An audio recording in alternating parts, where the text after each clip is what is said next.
कि जलते घर को देखने वाले फूस को छप्पर आपका है, उसके पीछे तेज हवा थी आगे मुकद्दर आपका है, और तेरे कत्ल पे मैं भी चुप था मेरा नंबर अब आया, और मेरे कत्ल पे तू भी चुप है अगला नंबर आपका है। अगर आप ये सोचते हो कि आज ये शोभा यात्रा निकाल के और इनसे जो हमले हो रहे हैं आज पहली बार हो रहे हैं, तो ऐसा नहीं है। आप बिहार में देखिए, हमारे हजारों लोगों को मार दिया जाता था।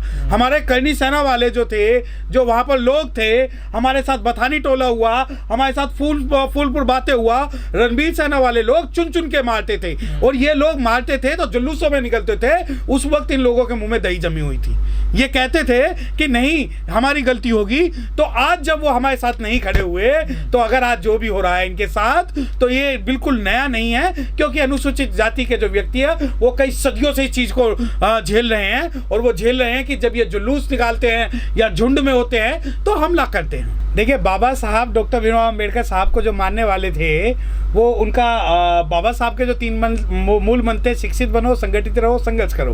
वो संगठित होकर शोभा यात्रा तो निकालते हैं, मगर किसी का ना तो वो अपमान करते हैं और ना ही किसी पे हमला करते हैं, और ना ही उनके मन में किसी भी हीन भावना है कि जाति पाति को लेके, धर्म को लेके, शिक्षा को लेके, जेंडर को लेके, भाषा को लेके, क्षेत्र को लेके, तो उन्हें हीन भावना नहीं है। और ये तो बाबा साहब को मानने वाले वो लोग हैं जो मानवता की बात करते हैं, जो बुद्ध की बात करते हैं, जो राष्ट्र की बात करते हैं, जो भारत की बात करते हैं, जो एकता की बात करते हैं, संविधान की बात करते हैं। तो संविधान को मानने वाला संविधान के अनुसार ही चलेगा, गैर संवैधानिक रूप में नहीं चलेगा।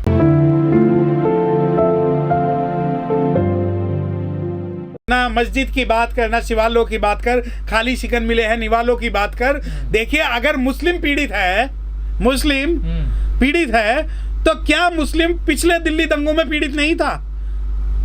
पिछले दिल्ली दंगों में मुस्लिम पीड़ित था, लेकिन फिर भी उसे जो इस संघीय सरकार है, जो राज्य सरकार है, उस पर इतना विश्वास रहा जो आज तक भी अटूट है। और मैं आपको बताना चाहता हूं कि जो लोग कहते हैं कि जो पीड़ित अगर आज मुस्लिम है या कोई और है, तो ये पीड़ित ना तो हिंदू है ना मुस्लिम है, बल्कि राज्य सरकार है। राज्य सरकार चाहती है कि ऐसा हो इनके साथ, क्योंकि राज्य सरकार उनके जो एजेंडे हैं उनको फुलफिल कर रही है। आप ये देखिए कि दिल्ली दंगे होते हैं, दिल्ली दंगों में बहुत बड़े वर्ग पर एक शोषण होता है, और उसके बाद में क्या होता है, तुरंत लॉकडाउन लगा दिया जाता है। उसी प्रकार आप देखिए कि जहांगीरपुरी में होता है, जहांगीरपुरी में दंगे होते हैं, दंगों का जो आरोपी है वो एक पक्ष को बनाया जाता है, जबकि मीडिया जो है या जो न्यूज चैनल्स हैं या जो हमारे पास वीडियोस आ रही हैं, उनमें दोनों कहीं ना कहीं दोनों पक्ष उसमें नजर आ रहे हैं। लेकिन सवाल यहाँ पर यह है कि क्या ये जो दंगा था या प्रायोजित था या नहीं था। आप ये देखिए, दिल्ली सरकार कहती है कि हमने 3 लाख कैमरे लगाए।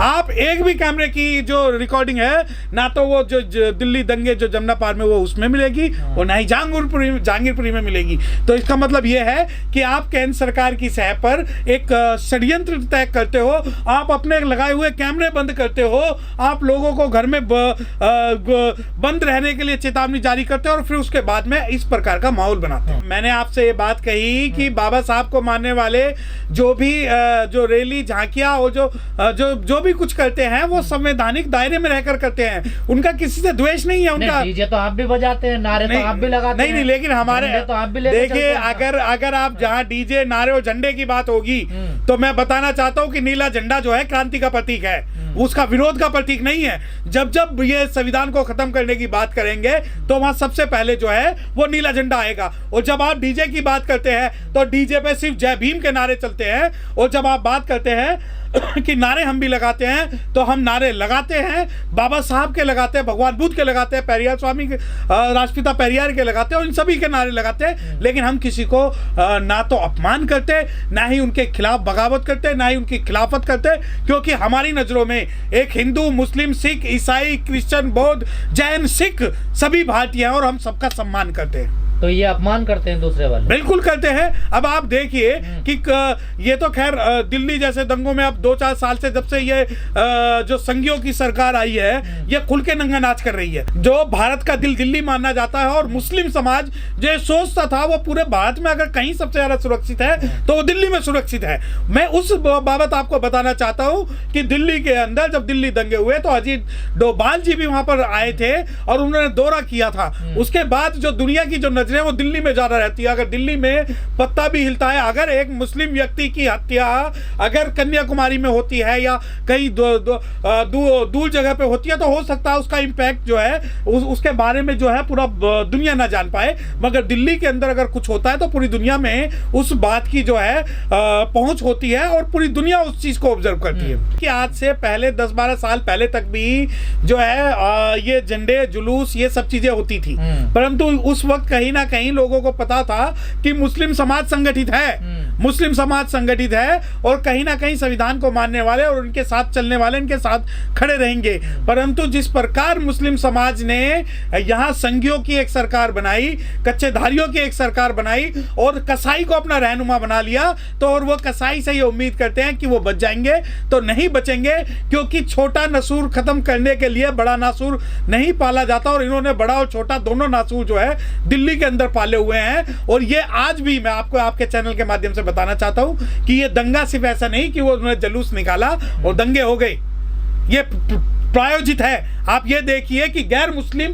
दंगे भड़काने का काम करते हैं। मैं आपको बताना चाहता हूं कि यमुना पार में जब दंगे हुए थे तो कई संघियों के नेताओं ने पब्लिकली दिल्ली पुलिस के डीसीपी के साथ मिलके लोगों को उकसाया था मारने के लिए। कपिल मिश्रा। हाँ जी, मुझे नाम नहीं पता कि इन लोगों के, मैं जानता हूं तो बहुजन समाज के नाम जानता हूं। हाँ, उन लोगों ने भड़काया था और उसके बाद भी आज तक कोई FIR कार्रवाई नहीं हुई। और जब जहां तक बात है जहांगीरपुरी के दंगों की, और आप देखिए कि अब NSA लगाया जा रहा है, उनके घरों पर बुलडोजर चलाया जा रहा है, तो मैं आपको बता देना चाहता हूं कि अगर दिल्ली के अंदर कानून व्यवस्था खत्म हो चुकी है तो आप ये मानिए कि भारत के अंदर गृह युद्ध की शुरुआत हो चुकी है और अप्रत्यक्ष आपातकाल लग चुका है। और इस अप्रत्यक्ष आपातकाल में जो भी बोलेगा वो जेल जाएगा। परंतु मैं आपको बताना चाहता हूं कि ये बहुजन समाज के सिपाही, ये बहुजन समाज के सिपाही हर वक्त कंधे से कंधा मिलाकर माइनॉरिटीज के साथ खड़े हैं, OBC के साथ खड़े हैं। और जहां भी संविधान का शोषण, जहां भी संविधान की खिलाफत होगी हम उनकी खिलाफत करेंगे।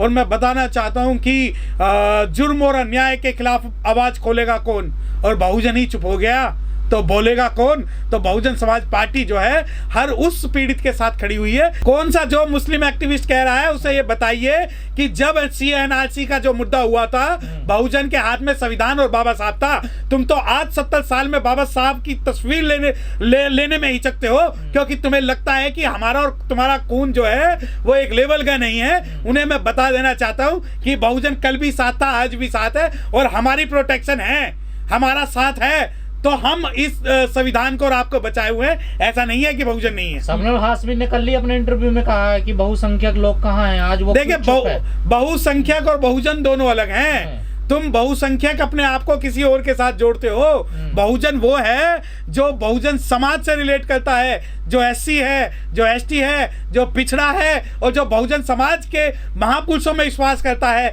जो बाबा साहब में विश्वास करते हैं, जो पेरियार साहब में विश्वास करते हैं, जो राष्ट्रपिता फूले में विश्वास करते हैं, जो उदिया पासी में करते हैं, जो फातिमा शेख में विश्वास करते हैं, ये बहुजन है। वरना बहुसंख्यक की बात है तो बहुसंख्यक तो आपके पास तो कांग्रेसी लोग भी हैं जो बहुत संख्या में है, परंतु बहुजन और बहुसंख्यक में अंतर है। देखिए अगर आप सवाल मुझसे पूछ रहे हैं तो हम हिंदू व्यवस्था का पार्ट नहीं है। और रही बात दो बच्चे RSS को, 2 बच्चे संघ को देने के लिए, तो साध्वी रीता जो जिसका आपने नाम लिया है उन्हें चाहिए कि पहले वो 6 बच्चे पैदा करें, 2 अपने लिए रखें, 2 संघ को दें और 2 देश सेवा में लगाएं। और जितने भी साधु सन्यासी हैं पहले वो 6 बच्चे पैदा करके एक एग्जाम्पल सेट करें, उसके बाद ही दुनिया उन्हें फॉलो करेगी। वो तो साध्वी है, उनके कोई साध्वी नहीं, वो कैसे बच्चे पैदा कर सकते हैं? क्यों? आप दूसरों के ऊपर लागू कर सकते हैं। जब एक उंगली हम दूसरे की तरफ उठाते हैं तो 3 उंगलियां अपनी तरफ भी होती हैं। और रही बात चलो साध्वी नहीं कर सकती, तो आपके RSS BJP के VHP के नेता तो हैं जिनके घर बसे हुए हैं, जिन्होंने अपने 1-1, 2-2 बच्चे